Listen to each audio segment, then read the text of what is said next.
And the people at Cybert Church made sure that we never sat alone. To be true to our theme today, who is at the table, we all need to make sure that everyone is welcome and that no one ever sits alone.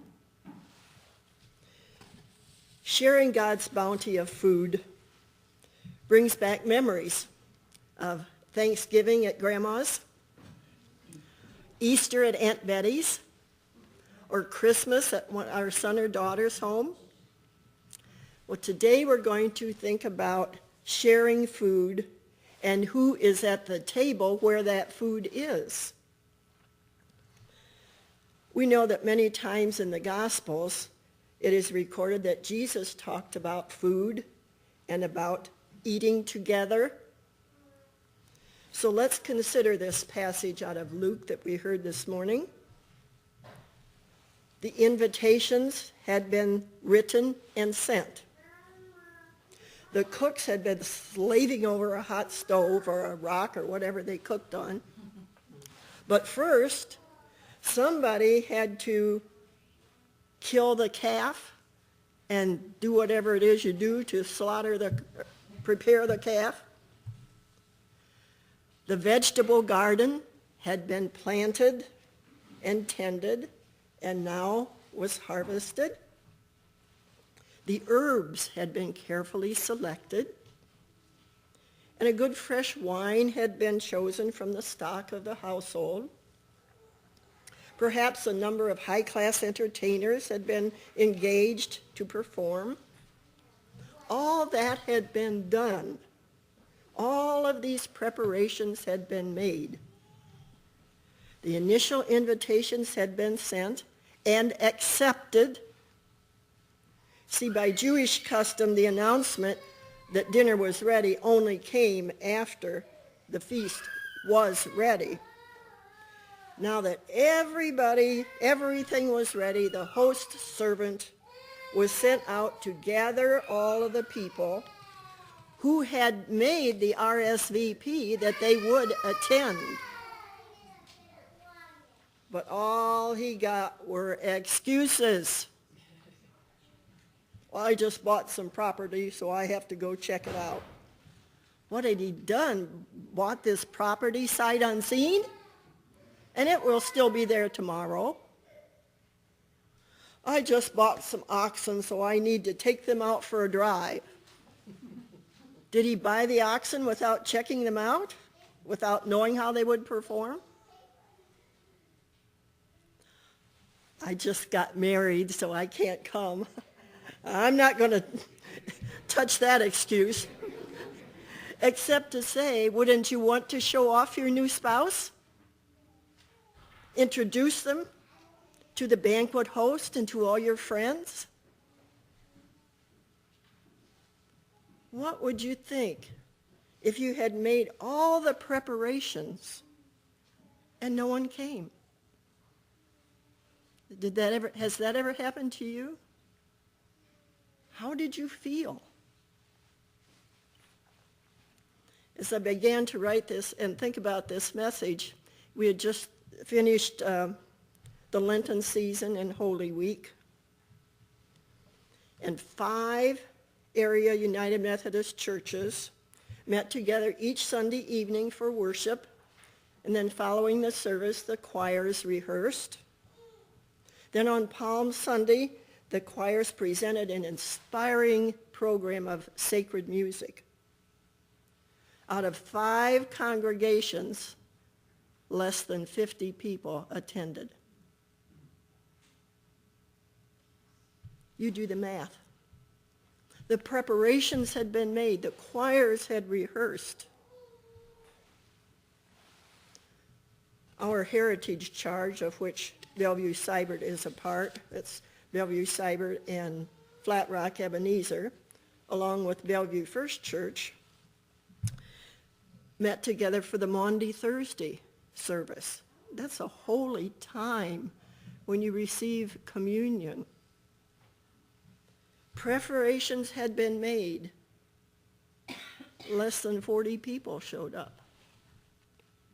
This seems to be the case in most churches, at least in our area, in all denominations and even the Roman Catholics. Christ has issued the invitation to participate, and so many turned down the invitation. So many excuses. Even our ecumenical Good Friday service was very poorly attended, and preparations had been made. I wholeheartedly agree with the pastor who said, persons should not be allowed in church on Easter if they were not in church on Good Friday. I myself have often said in Lenten messages, you can't have a shiny, empty cross without first having a blood-stained, old, rugged cross. You can't have one without the other. Well, back to the parable from the Gospel according to Luke. Notice what the host in this parable did not do. He did not send his servant out to the excuse makers to command or persuade or to beg them to come. He had already issued the invitation, and the invited guests had accepted. Then they responded by not showing up. Now it was time to fill the house with persons who would appreciate a good meal. The NIV Bible says, go out quickly. Don't let the food get cold or stale. Go out into the streets and alleys of the town and bring in the poor, the crippled, the blind, the lame. These are persons who live on the fringes of society. People who probably never had enough to eat in their whole lives. Persons who have no need to go on a diet. So much food had been prepared that there was still room for more at the tables. So the host sent his servant out into the countryside to bring in even more people who did not have political or economic clout, persons who could not buy a vote, who had no money. So, they were worthless. They couldn't even return the favor of a banquet. Jesus stated the point of this parable very clearly. I tell you, not one of these persons who were invited and did not come will taste of my banquet. I tell you, not one of those persons who were invited and did not come will taste of my banquet. God has issued the invitation. Jesus has prepared the banquet. Now what is our response? Do we have an excuse, or will we respond with our presence? Dr. David Lowes Watson, a delightful British theologian, was the preacher of the week for our annual conference here in 1994. And I save all these tidbits. I think, someday I'll use them.